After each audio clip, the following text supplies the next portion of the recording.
अजी, जरा सुनिए तो, पिताजी के पास अब ज्यादा समय नहीं बचा है। आप उनसे इसी समय जमीन जायदाद की बात कर लीजिए। हाँ भाग्यवान, तुम ठीक बोल रही हो। चलो चलकर बात करते हैं।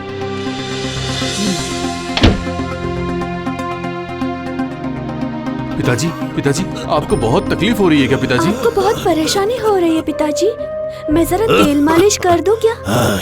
अब और मालिश करके क्या होगा? अब बेटा, अब कुछ समय के बाद मुझे यहाँ से जाना ही पड़ेगा। आप ऐसा मत कहिए ना पिताजी। ओहो, आखिर पिताजी गलत क्या बोल रहे हैं छोटी? सही कहा। पिताजी, मुझे आपसे एक बहुत जरूरी बात करनी है। मतलब कि आपके जाने के बाद खेत खलिहान का क्या होगा? मतलब कि किसे क्या मिलेगा? बस आप ये बता दीजिए तो। अरे भैया, इस समय क्या ऐसी बातें करना ठीक रहेगा? हाँ, रवि बिल्कुल सही बात कर रहा है रतन। मेरे पास 2 बीघा जमीन है, वो तुम लोग दोनों आपस में बांट लेना बेटा।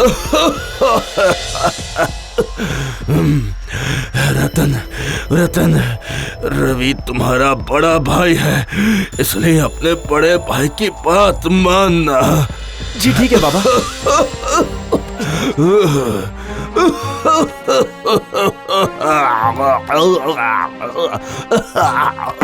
क्या हुआ बाबा? बाबा, बाबा। पिताजी, पिताजी। भैया, ये सब बातें करना क्या अभी जरूरी था? बिल्कुल था। दोनों भाई अपना अपना हिस्सा लेकर खेती करेंगे।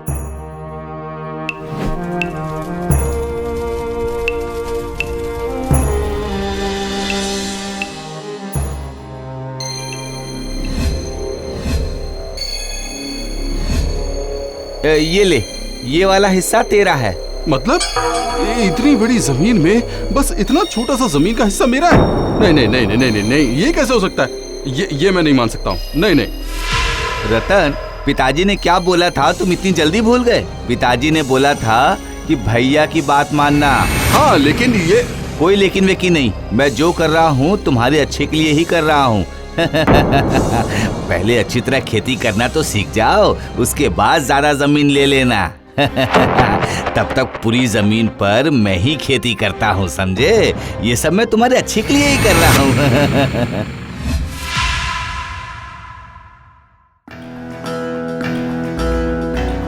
आपको सीधा साधा पाकर आपके भैया ने आपको ठग लिया है, समझे?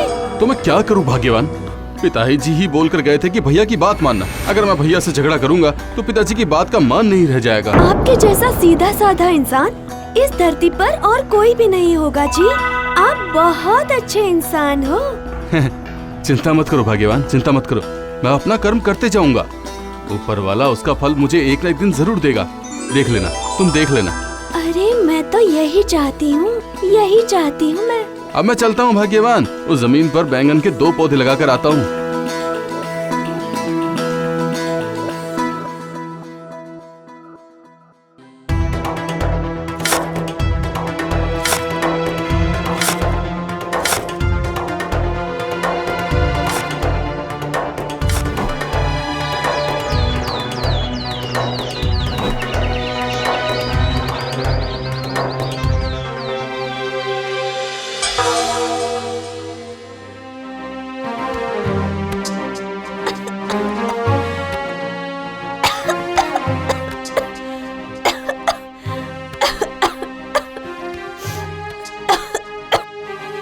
आप आ गए। आप मेरी दवाई लेकर आए हो ना? नहीं भाग्यवान, 4 बैंगन की आखिर कितनी कीमत मिलती है? उससे भला क्या दवाई आ जाती है? ठीक है, मैं ऐसे ही ठीक हो जाऊंगी। तुम्हारी तबीयत तो बहुत खराब है। मुझे नहीं लगता कि ये ऐसे ही ठीक हो जाएगी। अगर किसी अच्छे डॉक्टर को नहीं दिखाया तो तुम्हारी तबीयत और भी ज्यादा खराब हो जाएगी। अरे नहीं नहीं,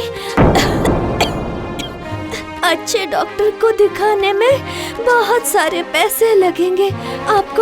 अभी इतने पैसे कहाँ से मिलेंगे? उतने छोटे से जमीन पर पौधे लगाकर उन्हें उगने में ही तो 2 हफ्ते चले जाएंगे। मैं एक काम करता हूँ, भैया से ही कुछ पैसे मांग लेता हूँ। आज भैया की सब्जी बेचकर बहुत अच्छी कमाई हुई है।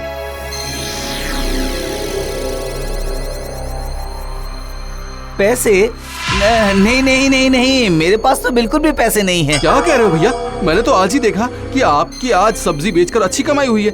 आपके पास तो बहुत सारे पैसे हैं। अगर पैसे हैं तो क्या पैसे देना जरूरी है देवर जी? क्या? नहीं, मतलब कि मेरी पत्नी की तबीयत बहुत खराब है। अगर आप पैसे दे देती तो आपका एहसान होता। हाँ ठीक है, मैं पैसे दे सकती हूँ, लेकिन हर महीने 100 रुपए पर तुम्हें 20 रुपए ब्याज चुकाना पड़ेगा। 20 रुपए? हाँ, अगर जमता है तो लो, वरना यहाँ पर खड़े होकर उल्टी सीधी बातें मत करो। नहीं, ठीक है, मैं लौटा दूंगा।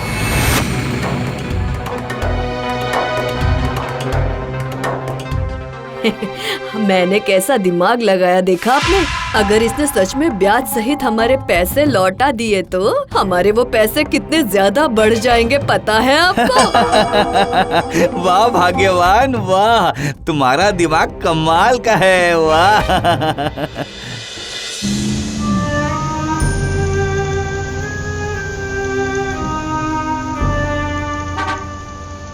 डॉक्टर को तो दिखा दिया, उसमें सारे पैसे भी खर्च हो गए। अब क्या? अब कुछ खाने चलो, हम लोग कितनी सुबह घर से निकले।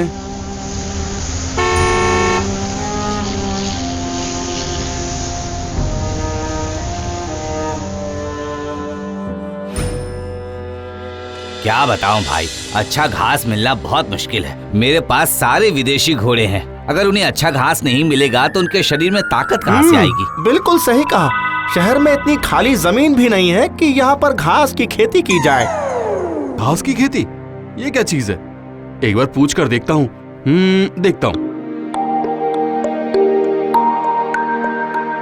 अरे भैया, आप लोग घास की खेती के बारे में कुछ बात कर रहे थे, आखिर बात क्या है? क्या बताऊं भाई, हम लोग रेस वाले घोड़े पालते हैं। सारे घोड़े विदेशी हैं। वो लोग एक खास तरह की घास खाते हैं, लेकिन यहाँ पर वैसे घास की बिल्कुल भी सप्लाई नहीं है। खास तरह की घास? तो वैसी घास की खेती करने में लगभग कितना खर्च पड़ेगा? ज्यादा नहीं, लगभग 1000 रुपए में सब हो जाएगा। हमें सिर्फ जमीन चाहिए। उस घास की कीमत बहुत है, लेकिन यहाँ जमीन की कमी की वजह से। मैं ये काम करूँगा, मैं करूँगा। हाँ, मैं करूँगा। मेरा घर गांव में है और वहाँ मेरी थोड़ी सी जमीन भी है। अगर उस घास की खेती करके आपको दूं, तो क्या आप लोग उस घास को खरीदेंगे? खरीदेंगे मतलब? बिल्कुल खरीदेंगे। भैया से जो मैंने पैसे उधार लिए थे, उनमें से बस अब 1000 रुपए ही बचे हैं। इस मौके को हाथ से नहीं जाने देना। उस घास की बीज यहीं एक दुकान पर मिल जाएगी। चलिए, मैं आपको वो दिखा देता हूँ।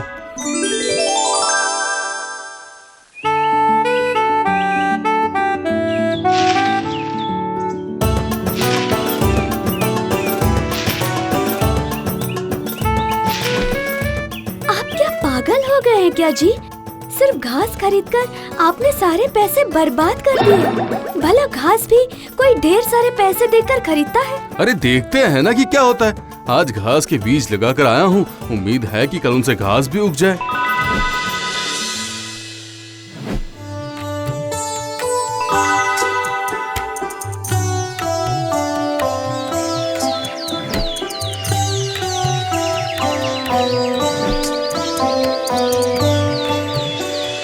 अरे वाह, एक दिन में ही ये इतने बड़े हो गए हैं। वाह वाह वाह वाह वाह। अब मैंने काट कर शहर लेकर जाता हूँ। हाँ हाँ।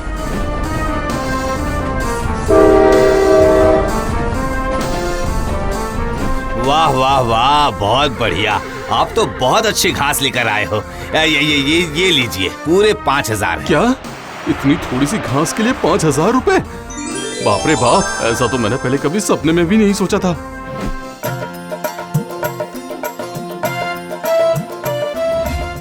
देखो भाग्यवान, देखो देखो देखो, एक गड्डी घास की कीमत पूरे 5000 रुपए है। हाँ?